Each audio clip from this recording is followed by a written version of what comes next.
মুখে লেগে থাকার মতন পাকা আম দিয়ে ঝরঝরে মিষ্টি পোলাওটা বানিয়ে দেখুন, বানা মাত্রই শেষ হয়ে যাবে। এতটা খেতে দারুণ লাগে, মুখে দিলেই অমৃতর মতো লাগবে খেতে। নমস্কার বন্ধুরা, প্রতিমা কিচেন ভিলেজ ফুডের নতুন ভিডিওতে সকলকে স্বাগত জানিয়ে আজকে রেসিপিটা শুরু করছি।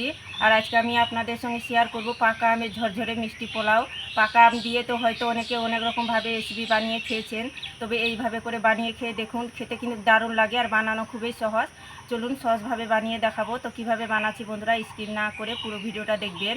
আশা করি আজকে রেসিপি দেখতে আপনাদেরকে ভীষণ ভালো লাগবে। আর যে সকল বন্ধুরা এখন পর্যন্ত চ্যানেলে নতুন হয়ে থাকলে প্লিজ চ্যানেলটিকে সাবস্ক্রাইব করে আমার পাশে থাকবেন। আর যারা ফেসবুক পেজটাকে দেখছেন তারা পেজটাকে ফলো করে আমার পাশে থাকবেন। তাহলে বন্ধুরা ঝরঝরে পাকা আমের মিষ্টি পোলাওটা বানানো শুরু করি। পাকা আমের মিষ্টি পোলাওটা বানাবার জন্য দেখুন একটা বড় সাইজে নিয়েছি পাকা আম। তো আমটা যখন নেবেন তখন কালার দেখে একটু মিষ্টি দেখে নেবেন, তাহলে সব থেকে কিন্তু পোলাওটা খুব সুন্দর পারফেক্ট তৈরি হবে, এমনকি কালারটাও খুব সুন্দর আসবে। তো প্রথমে আমের খোসাটা ছাড়িয়ে নেব।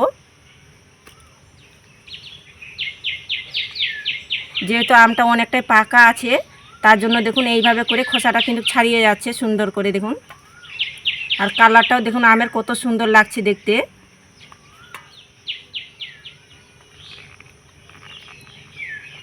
তো দেখুন আমের খোসাটা ছাড়িয়ে নিয়েছি। আর এখানে বাটির মধ্যে একটা ছাঁকুনি নিয়েছি। এবার আমি এইভাবে করে আমটা ঘষবো আর নিচের দিকটা খুব সুন্দরভাবে কাঠটা বেরাবে।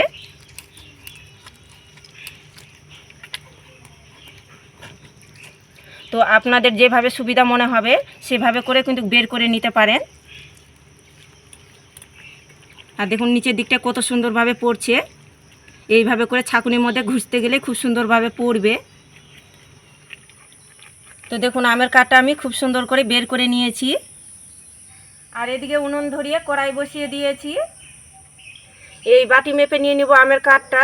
অবশ্যই যখন তৈরি করবেন কাপ মেপে অথবা না হলে বাটি মেপে নিয়ে নেবেন আমের কাঠটা। তো দেখুন এক বাটি রয়েছে, তো কড়াইয়ের মধ্যে নিয়ে নেব। আর একে বাটি মাপ করে দিয়ে দিব এক বাটি জল। আপনারা চাইলে এখানে দুধ দিয়েও করতে পারেন।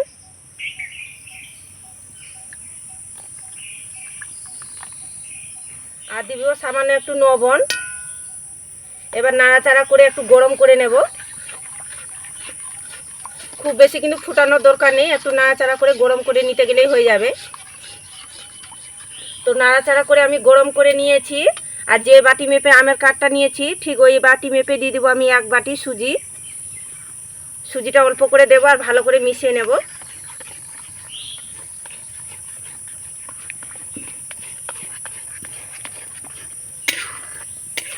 আর মিডিয়াম আছে এইভাবে করে অনাবর্ত নাড়াচাড়ানো করতে হবে, নাহলে নিচের দিকটা আবার লেগে যাবে।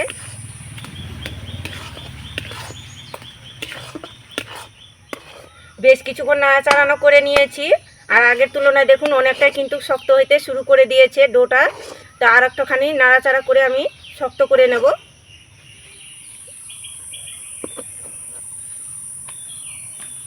তো নাড়াচাড়া করতে করতে ডোয়ের পরিণত করে নিয়েছি। আর এখন দেখুন কত সুন্দরভাবে কড়াই থেকে ছেড়েও আসছে। ঠিক এইভাবে করে একটু টাইট করে শক্ত করে ডোটা রেডি করে নিতে হবে। তো হয়ে গেছে, এবার নামিয়ে নেব। তো থালার মধ্যে তুলে নেব। আর এখন কিন্তু অনেকটাই গরম আছে, তো আমি ঠান্ডা করে নেব। খুব ভালো করে ঠান্ডা করে নিয়েছি। আর হাতের মধ্যে একটু সাদা তেল লাগিয়ে নিয়েছি। এবার এইভাবে করে একটু মুথে নেব। এইভাবে করে একটু চটকে মুথে নিলে সুজি দিয়ে যে তৈরি করছি পোলাওটা খাওয়ার সময় বোঝানো যাবে না। তো দেখুন হাত দিয়ে খুব ভালো করে মুথে নিয়েছি আর একদম ডোটা দেখুন এখন স্মুথ হয়ে গেছে। তো এখান থেকে লেচি কেটে নেব ছোট করে। হাতের মধ্যে নিয়ে এইভাবে করে একটু গোল করে নেব। পোলাওগুলো তৈরি করার জন্য এখানে নিয়েছি আমি ছোট একটা গেটার। এই গেটারগুলো কিন্তু প্রত্যেকের ঘরে কিন্তু থাকে। আর এই গেটার থাকতে গেলে খুব সহজে কিন্তু পোলাওগুলো তৈরি করে নিতে পারবেন। আর এদিকে কড়াইয়ের মধ্যে সাদা তেল গরম করে নিয়েছি। তো এবার পোলাওগুলো ভেজে নেব। আর এই গেটারের মধ্যে একটু সাদা তেল ব্রাশ করে নিয়েছি দুদিকটায়। আর ডোটা হাতের মধ্যে নিয়ে এইভাবে করে ঘুষতে হবে। দেখুন এইভাবে করে একটু সাবধানে কিন্তু ঘুষতে হবে যেন হাতের মধ্যে আবার লেগে না যায়। আর নিচের দিকটা খুব সুন্দরভাবে পড়বে দেখবেন। আর তেলটাকে মিডিয়াম গরম করে নিতে হবে, খুব বেশি কিন্তু হালকা তেলটা গরম করতে যাবেন না। আর দেখুন গ্রেটারটা কিন্তু এইভাবে করে ঘুরাইতে হবে, এক জায়গায় কিন্তু রাখতে গেলে আবার হবে না, একটু এইভাবে করে ঘুরিয়ে নিতে হবে। দেখুন হাতটা এইভাবে করে ঘুরাইতে হবে। আর কত সুন্দরভাবে পড়ছে দেখুন।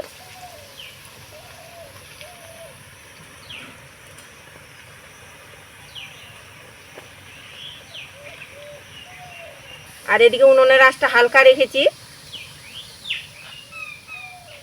এবার আমি খুন্তিটা দিয়ে একটু হালকা করে এইভাবে করে নাড়িয়ে দেব। খুব বেশি কিন্তু নাড়াচাড়ানো করানো যাবে না, নাহলে যেহেতু সুজি আছে ঘেটে যাবে। তো নাড়াচাড়া করে ভেজে নিয়েছি, আর হইতে কিন্তু বেশিক্ষণ সময় লাগে না, অল্প সময়ের মধ্যে কিন্তু ভাজানো হয়ে যায়। তো হয়ে গেছে, তেল ঝরিয়ে তুলে নেব।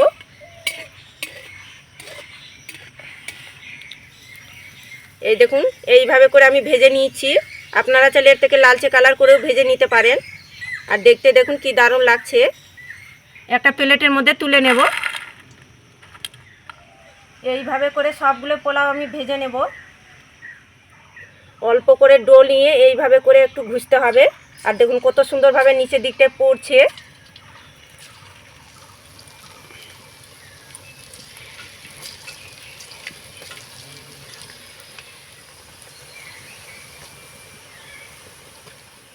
খুন্তিটা দিয়ে একটু এইভাবে করে নাড়াচাড়ানো করে নেব। আর হইতে কিন্তু বেশিক্ষণ সময় লাগে না, 1 থেকে 2 মিনিটের মধ্যেই কিন্তু হয়ে যাবে। তো দেখুন হয়ে গেছে, এবার তুলে নেব। আমি কিন্তু লালচে কালার করে ভাজছি না, এইভাবে করে ভেজে নিচ্ছি। সবগুলো পোলাও একইভাবে করে ভেজে নিয়েছি। পোলাওর জন্য আমি সেরাটা তৈরি করে নেব, তার জন্য আবারও কড়াই বসিয়ে দিয়েছি উনুনের মধ্যে। 1 বাটি নিয়েছি চিনি, আর 2টো এলাচ একটু মুখগুলো ফাটিয়ে নিয়েছি। আর 1 বাটি মাপ করে দিয়ে দিব 1.5 বাটি জল।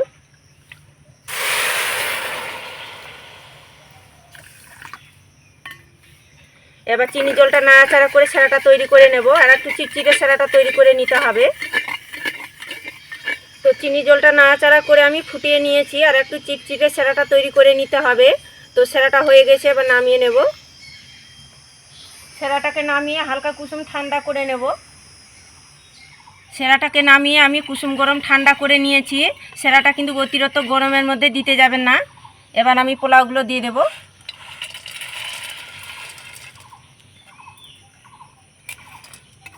এইভাবে করে হালকা হাতে একটু উল্টে পাল্টে দিতে হবে। আর নাড়াচাড়া করতে করতে খুব সুন্দরভাবে কিন্তু রসটা ঢুকে যাবে, আর ঝরঝরে হয়ে যাবে। দেখুন জোরে জোরে কিন্তু ঘাটানো আবার যাবে না, নাহলে ঘেটে যাবে। আলকো হাতে নাড়াচাড়া করে নিতে হবে। দেখুন এইভাবে করে।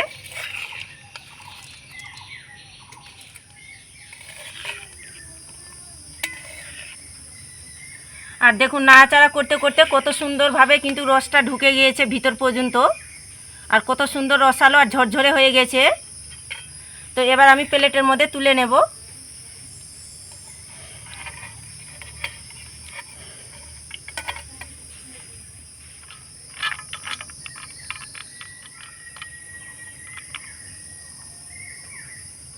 তো দেখুন প্লেটের মধ্যে তুলে নিয়েছি। সাজার জন্য এখানে নিয়েছি কাজু। কাজু দিয়ে এইভাবে করে একটু সাজিয়ে নেব, তাহলে দেখতে সৌন্দর্য লাগবে পোলাওটা, আর খেতেও ভালো লাগবে। আর এখানে নিয়েছি কিশমিশ, সেটাও দিয়েও সাজিয়ে নেব।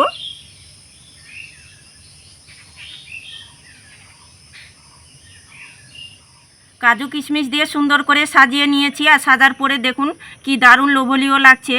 তো পাকা আমের সময় থাকতে এই পাকা আম দিয়ে ঝরঝরে এই মিষ্টি পোলাওটা এইভাবে বানিয়ে দেখুন, নালে গ্যারেন্টি দিচ্ছি পুরো আফসোস থেকে যাবে। এতটা খেতে দারুণ লাগে কি বাড়ির এমন কেউ বাদ থাকবে না খেতে পছন্দ করবে না। একবার শুধু বানিয়ে খেয়ে দেখুন, বারবার বানানো ইচ্ছেটাই করবে।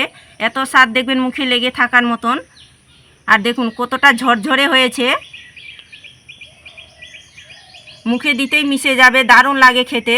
একবার শুধু এইভাবে বানিয়ে দেখুন, মুখে স্বাদ লেগে থাকার মতন একটা পাকা আমের ঝরঝরে মিষ্টি পোলাও রেসিপি বলতে পারেন, দারুণ লাগে খেতে। এই দেখুন আর কতটা রসালো হয়েছে। আর রসটা দেখুন ভিতর পর্যন্ত ঢুকে গিয়েছে। দারুণ লাগে খেতে, না বানিয়ে খেলে বিশ্বাসই করতে পারবেন না। আর দেখলেন তো পাকা আমের মিষ্টি ঝরঝরে পোলাওটা বানানো কত জলের মতন সহজ। তা আপনারা ঝটপট আমার মতো একবার হলেও তৈরি করে দেখবেন। আর খেয়ে কেমন লাগলো তো অবশ্যই কমেন্ট করে বলবেন। আর আজকের রেসিপি কেমন লেগেছে তো প্রতিদিনের মতন অবশ্যই কমেন্ট করে বলবেন। আর ভালো লাগলে একটা লাইক করে বন্ধুদের সঙ্গে ভিডিওটা শেয়ার করবেন। তো ভিডিওটা এখানে শেষ করছি, দেখা হচ্ছে আবার নতুন কোনো রেসিপির সঙ্গে। সবাই খুব ভালো থাকবেন, সুস্থ থাকবেন। পুরো ভিডিওটা দেখার জন্য অসংখ্য ধন্যবাদ।